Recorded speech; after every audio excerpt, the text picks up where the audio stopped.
Lots of room. He's 40. Like a rocket. Look at Ginty go. Breaks a tackle. He's 20. He's 10. He's touchdown. Here's a long run. Oklahoma State gonna do it again, and guess who? Big O to the house. Milroe gonna run it again. Got a lane. Kicked in the turbo. Milroe. Goodbye. Touchdown, Bama. Pump fake. Cook. End zone. Caught. Touchdown. Luther Burden the third.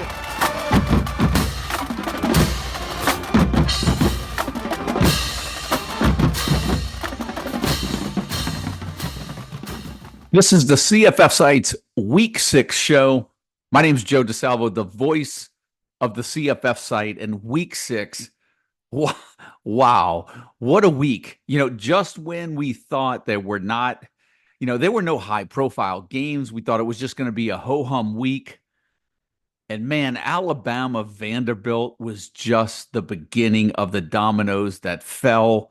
I mean, when that game was over, you switched over, you had USC, Minnesota, you had Michigan, Washington, you had Kansas, Arizona State, Tennessee, Arkansas, and of course, I mean, the late night game, Cal, Miami. It didn't stop. From the Alabama game to Vanderbilt, what a weekend of college football. And that's what makes college football so great, is that there's so many windows to watch. It's not like NFL where there's that 12 o'clock, 3 o'clock window. You got 3 hours of, a set of games there on Sunday around noon and in the middle of the afternoon. College football is just all day. I mean, Saturday, what a day to sit in front of the television, particularly in the second half of the day. Man, it just didn't end. But look, a lot to get to this week. We're going to talk a little bit about all the teams that are on buys. We're going to get to the end of the show where we're going to talk about, some of the Heisman front runners here. Who are they? Who could be some guys coming up? And of course, that relates to college fantasy football, because you got to put up big numbers to be in that conversation. We're going to talk about Nico Iamaleava at Tennessee. We're going to talk about Jaxson Dart, Tet McMillan, wide receiver, Arizona. A lot to get to this week. The 4-in-1 Super Fantasy League is in full motion. Congratulations to Love Two Lins, who won the first half bracket, sitting in a championship now, the first team to be guaranteed money this year, guaranteed a spot in the two halves tournament championship. Of course, all the teams have been reseeded for in the second half bracket. So check that out. If you are one of the top 80 teams, you're back. New life. The Eliminator's still strong. I think we've got 60 teams still alive in that. And of course, the Total Points League still going strong. So a lot. I mean, what a league that's turning out to be. But let's just start with Week 6. And this was something we mentioned a couple of weeks ago that is unlike the past recent seasons, in that 36 teams were on a bye this past week. So roster depth is really, and really roster diversity, making sure you are scattering out the bye weeks on your roster is really making for an interesting season this year for college fantasy football. Look, Week 7 this week, 30 more teams on a bye. There are tons of buys from here until about week 12, 13. So there's a lot of buys this year. And of course, this week, we start Tuesday night, Wednesday night football. And so it's just going to be nonstop from here till the end of the season. Just to let you guys know, as far as projections go up on the site, we will have Tuesday, Wednesday player projections up by Tuesday mornings. We will not have the full week slate up at the same time. It takes a little while to get these projections uploaded. We want to be more accurate than we want to be first to get them up there, loaded up on the site. But we will have Tuesday, Wednesday, and even sometimes Thursday games uploaded by Tuesday morning. May take a little bit longer to get. the Friday, Saturday games uploaded. The goal has always been to get them up by Thursday morning. We've been pretty good on getting them uploaded late Tuesday night, early Wednesday morning for you guys. We're going to try to stay on that schedule as best as we possibly can. Mike will be back to his full slate DFS write-ups this week with Friday, Saturday main, Saturday night, and talked to him earlier today. He's even trying to get a Thursday night write-up done this week as well. So a lot going on over at the CFF site. We're in mid-season form, and so the college fantasy football season is in its mid-season. And leading up to this week, I feel like we really have made up our minds on a lot of players, and I think what Week 6 did is really rubber-stamped some opinions I've had up until this point. We're going to get into that, so let's just jump right on in. Let's just start with the games. And, one of the early games this past week was a game with Troy and wide receiver Devontae Ross. And I think it's important to touch on him. I mentioned this in my notes and observations. He's a really good receiver. Troy's not a very good team this year. I feel like Ross is a receiver that's going to be hard to sit because of his big play potential. But because Troy's not that good, you are looking at one of those boom or bust receivers that's probably going to give you a really good week or a not so good week. And I think that's what you're going to get from Devontae Ross from here on out. Now over at Jacksonville State, let's look at them. I mentioned quarterback Tyler Huff and running back Trey Stewart a couple of weeks ago. This past week against Kennesaw State, they combined for 310 yards, 7 touchdowns on the ground. This week, they get New Mexico State. I don't know what's not to like this week about those two guys. Houston jump-starting the offense, starting Zion Christ. They get a win over TCU. I'm not sure Houston still has any fantasy relevancy, but it's good to see the Cougars kind of change some things up. We'll keep an eye and monitor Zion Christ throughout the year. And then, of course, that Syracuse UNLV game, Malik Williams really just kind of solidifying himself, or really just kind of solidify, in my opinion, that I believe that he's a better fantasy asset than Matthew Sluka, and at the same time also makes Ricky White fantasy relevant again. Ricky White in the last 2 games with Williams at quarterback, 20 receptions, 262 yards, and 3 touchdowns. The thing that's interesting is on the Syracuse side in that game, where running back LaQuint Allen going into that matchup had 2 touchdowns on the season and posted 4 in that game against UNLV, doubling his season total in just that one game. Army quarterback Bryson Daly, Navy quarterback Blake Horvath just keep rolling. Those were 2 names that we mentioned last week. And let's go over to Wisconsin, where I was on Tui Walker. I have a lot of shares of him based on my preseason best ball drafts. And one of the things that I look at and that I was looking at was with Wisconsin and the reason I jumped on Tui Walker was there was a history of Ches Malisi just not being able to finish out a season. And that was something that was happening year after year, which is why I took Walker. And look what happens. Malisi basically cites health as a concern and really is going to take some time away from the sport to get his body healthy, and good for him.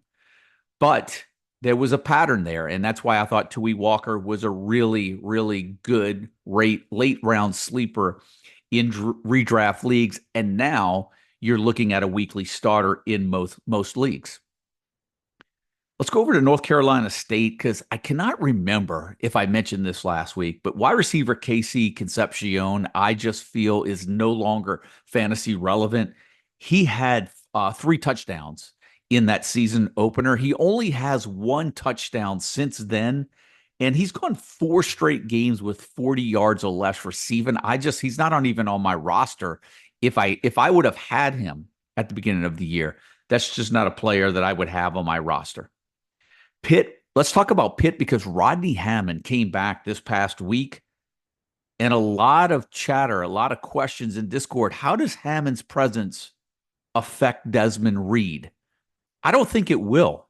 I think Desmond Reid is the player that you're going to want. I think he's going to get a lot of touches, and I think he's going to be very productive from a fantasy standpoint. What you have to remember, and we've seen this so far up until this point, Desmond Reid has to hold up too. He's small. He's not a big guy. He's had his bumps and bruises. He's missed the game already. If Desmond Reid is healthy, he's a fantastic fantasy option. But you do have a little bit of a scare that he's not a big guy. And the question is, how many touches can he hold up to on a week-to-week basis? Over at Louisville, same thing. Colin Lacey made his return last week from injury. A lot of concern. How will Colin Lacey affect Ja'Cory Brooks, who started off the season really hot? As we've seen in the last 2 weeks, Lacey's presence hasn't affected Brooks's numbers. You can start Ja'Cory Brooks with a lot of confidence. Let's go over to SMU. Remember at the beginning of the year? Look, I know Preston Stone has been a major disappointment, but I remember just kind of thinking back, looking into Discord, that win against Nevada to open up the season. They had that win against Houston Christian, and then they lost to BYU, and there was a lot of what's going on with SMU. They've gone out and beat TCU, Florida State, Louisville back-to-back-to-back. Now, I still don't know, other than Brashard Smith, if there's another fantasy-relevant player. You could make a case maybe for R.J. Maryland at tight end. But the thing that's interesting and why I bring up SMU is I already made a statement this year saying that I recognize Miami doesn't play Clemson this year in the regular season. Well, SMU doesn't play Miami or Clemson. And I just wonder, looking at SMU's schedule, is there a possibility that we could see Miami, Clemson, and SMU all go unbeaten in the ACC? I don't think it'll happen because I have my thoughts around Miami when we get to them. But the possibility is there that those three teams could possibly run the table in the ACC, and I'm curious to see how that would shake out. Let's go to Missouri. The Tigers are 4-1. They just got manhandled at TCU, at Texas A&M this past weekend. It's not a surprise to me that I don't expect Missouri to run the table. Maybe going into the year, Missouri was a 2-loss team at most from what I could see. But from a fantasy standpoint, Missouri's been very underwhelming. Let's see if Luther Burden can get going this weekend. They have a really easy matchup, and let's see if they try to jumpstart him this weekend. Switching into the group of fives teams, let's go to Western Michigan, because Jaden Nixon has been absolutely lights out for the Broncos. This past week, he went 14 rushes, 124 yards, and 3 touchdowns. The 2 weeks before, he combined for 40 rushing attempts, 335 yards, and 3 touchdowns. So he's got a boatload of fantasy points in the last 3 weeks if you were able to start him. Had a couple of fumbles. Jalen Buckley made his return this past weekend. And so now, again, I reference Discord because it's a lot of chatter going on in there and a lot of questions. And so I feel like I address some of the questions and conversations that go on Discord in this show, because I feel like that represents sort of the opinion of what might be out there in the college fantasy football community. And it is, what do we do with Jalen Buckley, or what do we do with Jaden Nixon? And here's what I say for this week's matchup. I think you have to start Jaden Nixon. I think with 3 consecutive games like that, it's hard for me to feel that they're just going to cut his carries significantly. And he has been the best player on that roster. And I just don't think you cut him out cold. He's still going to get a significant amount of touches. What I'm curious, though, I'd be more nervous starting Jalen Buckley, but I do feel that Buckley will get touches.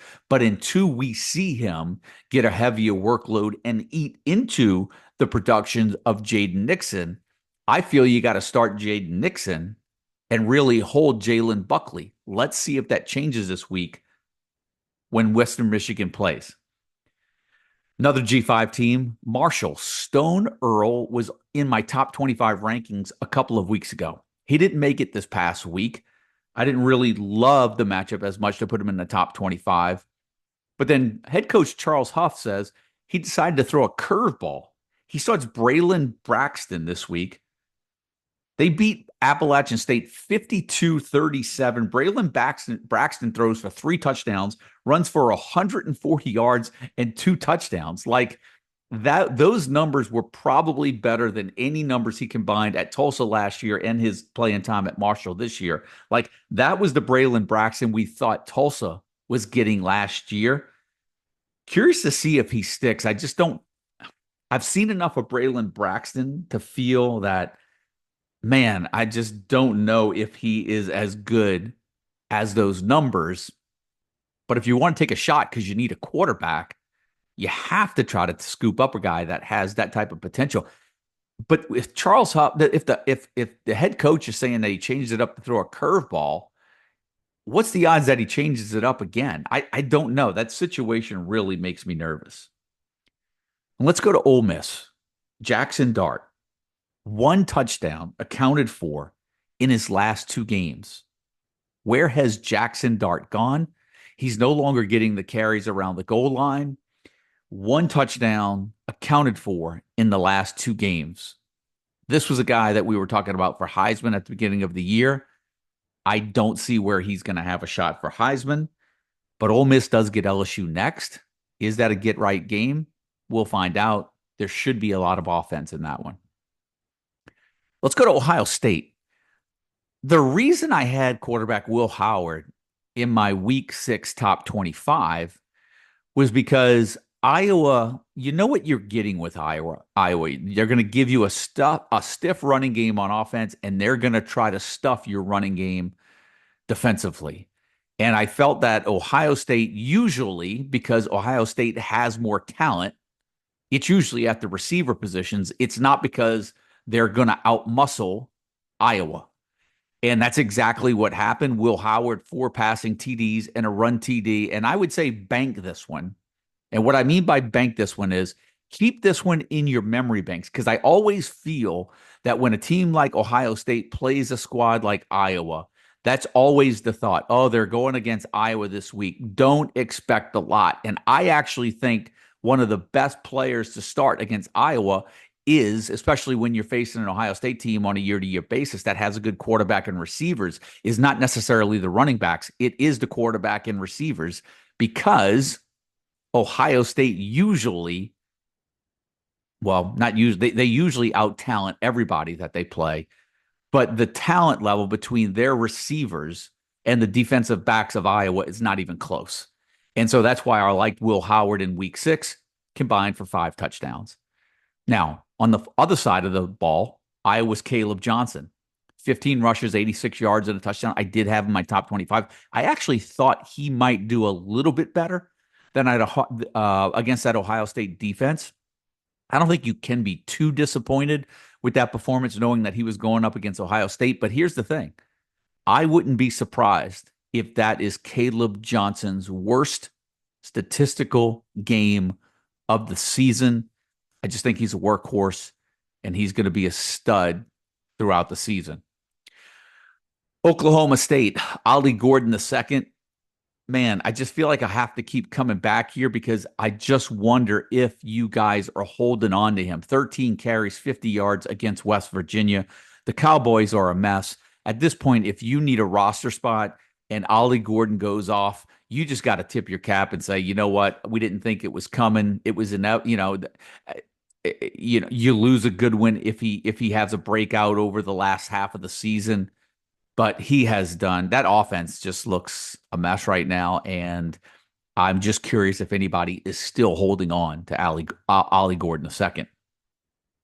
Let's go to Oregon State, because I feel like that situation is a little similar to Wisconsin right now, in that we don't know the exact health condition of Jam Griffin right now, who left last week's game with an injury. I don't know how significant it is. I haven't seen a report on that yet. But if Jam Griffin does miss any significant amount of time, and let's just say even if he misses 2 weeks, Anthony Hankerson, just say he misses 2-3 weeks, Anthony Hankerson all of a sudden becomes a top 10 back easily because he's going to get most of that workload that him and Griffin have combined to get over, since the start of the season. If Hankerson's getting a majority of those carries, he is a top 10 back easily and a must start. I'll go over to Coastal Carolina real quick because I just want to throw out a couple of names from the Coastal Carolina Old Dominion matchup. Braden Bennett made his return for Coastal Carolina. He's got a touchdown in all 3 games in which he has played this year, 4 touchdowns in 3 games. If you need a running back, that's a name to kind of put on your watch list. And much like Braylon Braxton at Tulsa, Colton Joseph, the freshman, comes in for Old Dominion, throws for 3 touchdowns, and runs for 68 yards in a touchdown against Coastal Carolina this past week. And again, if you need another quarterback because you are low on depth, that dual threat ability is enough, I think, to take a roll of the dice to scoop up Colton Joseph and see what he can do moving forward should the Monarchs stick with him. Louisiana Monroe, Ahmad Hardy. Louisiana Monroe, 4-1 on the season. What a surprise those guys have been. Their only loss on the road against Texas. And I have to tell you, if you are okay with depth on your roster to get a running back that may give you 75 yards and a touchdown on the weekly basis, then Ahmad Hardy might be your guy. I don't really see where he's going to run for 200 yards and score 2 and 3 touchdowns. But with the way Louisiana Monroe plays, I can see a consistent 75, 80 yards and a touchdown. Right now, that's way better than what you're getting out of Ollie Gordon if you're holding him. So, hey, you can do worse. But I just feel like that's a type of player this year who's valuable on a roster because there's so many bye weeks and you need fill-ins that Ahmad Hardy should be on a roster. Let's go over to Washington. I mentioned the Washington-Michigan game at the beginning of the show. Denzel Boston just continues to be a monster against that Michigan defense. He did well as well. He's got 8 touchdowns and 6 games, one of the ones that we did nail this year. And then, look, we're going to end with Arizona here, Tennessee. We talk a little Heisman talk. So let's just start with Arizona at first. Noah Fafita, 4 touchdown passes in week 1. Since then, 3 touchdown passes. In week 1, all 4 of those touchdown passes went to Tet McMillan. Now, here's the interesting stat, and I put this in my notes and observations. I don't have the numbers the specific numbers, the exact numbers here in front of me. But what I can tell you is that if you take Tet McMillan's, and I calculated them in half-point PPR formats. If you take Tet McMillan's week 1 statistics, when I think he caught 10 passes maybe for 304 yards and 4 TDs. In games 2, 3, 4, and 5, I mean, he basically does not have the points. If you take his week 1 performance and calculate his fantasy points, his week 1 performance and fantasy points are better than if you take his numbers from week 2, 3, 4, and 5, the next 4 games, and add them up. They don't add to what he posted in week 1. So that just goes to show you where Noah Fafita and Tet McMillan are right now from fantasy appeal. I think Tet McMillan is fine. Fafita, not really feeling him right now. And Tet McMillan, obviously more valuable in PPR formats because he really, doesn't have any touchdowns since that opener. So that's my thought on him, where that was a wasted opportunity. I feel that Texas Tech defense was just, I thought they would really, really throw the ball around against Texas Tech. And Tet McMillan had a good game, but they didn't really put the ball in the end zone. And like I said, his week 1 performance is better than his performances in week 2, 3, 4, and 5 combined. So that really speaks about what he's not been able to do over the last 4 games. Let's go to Tennessee because Nico Iamaleava, a very popular pick at the beginning of the year in Josh Heupel's offense. First of all, let me just say, I don't know how he doesn't, we hear a lot how smart he is as a player, and I just thought him not trying to throw the ball in the end zone on that last play of the game was just a space out moment. I just rethought everything based on that one game against Arkansas. I don't know what it is about Tennessee, and I'm just going to say this right now. I'm not sure that Nico is that good right now. I don't know if that's really much a real strong statement based on the fact that he hasn't done much statistically. That offense is running through Dylan Sampson. But I just don't. I mean, Nico, you can see he's got the tools. You can see the raw ability. I just am not seeing it come together on the field. It's hard for me to say that Tennessee doesn't have the receivers. I think they have talented receivers. I'm wondering if it's Nico right now. Maybe he needs this year. Maybe we're just on to him 1 year too soon. That's what I kind of feel right now. But from a fantasy standpoint, I'm not feeling him. That offense is going to run through Dylan Sampson. Sure, you might miss out on a big game here or there, but I don't think, we talked about this at the beginning of the season. Those wide receivers, you are probably going to have one different guy on a week-to-week basis have a big game. You're not even having that right now. I'm not sure that that's the receivers. I think that's just the product of the quarterback play right now, because it's certainly not. I can't believe it's Josh Heupel's play calling. He's got too much history on his side. I just think right now we're probably 1 year too early on Nico from being a very good, from posting very big statistical numbers in Heupel's offense. We'll see how that plays out. And then, of course, we'll just kind of end up on the Heisman because we haven't talked about that Miami game, the Boise State game, where Ashton Jeanty just continues to be Ashton Jeanty. Cam Ward continues to be Cam Ward. I have to be honest. I went to bed with about 6 minutes to play in the third quarter. And when I woke up, I can't even believe I went to bed. When I woke up and saw that Miami pulled that game out, I was like, damn, I can't believe I missed that game. Because up until that point, I was really not impressed with Cam Ward. I still am not in love with Cam Ward when I watch him, but those numbers that he's putting up are just fantastic from a fantasy standpoint. And when I look at the schedule, I see Miami playing at Louisville. I see them playing Florida State. I see them playing at Georgia Tech, at Syracuse. Those are the 4 games that are the most, that they have a chance of losing. And I'm not sure they're going to lose any of those games. So here's what I think. This year's Heisman is going to be really interesting because right now Ashton Jeanty's putting up pinball numbers that probably rival that Barry Sanders 1988 season that I referenced on last week's show. He's probably going to come in behind that, but that's going to be some really impressive numbers to look at. Miami Cam Ward, the numbers that he's putting up are going to be very impressive numbers to look at. And the thing that those two guys both have in common, they're not going to have any big wins on their schedule. So this is a very unique year because we may wind up having Ashton Jeanty versus Cam Ward for Heisman, and it really just could come down to how gaudy their numbers look at the end of the year because I don't see where either one of those guys are going to have a big win anywhere on the schedule.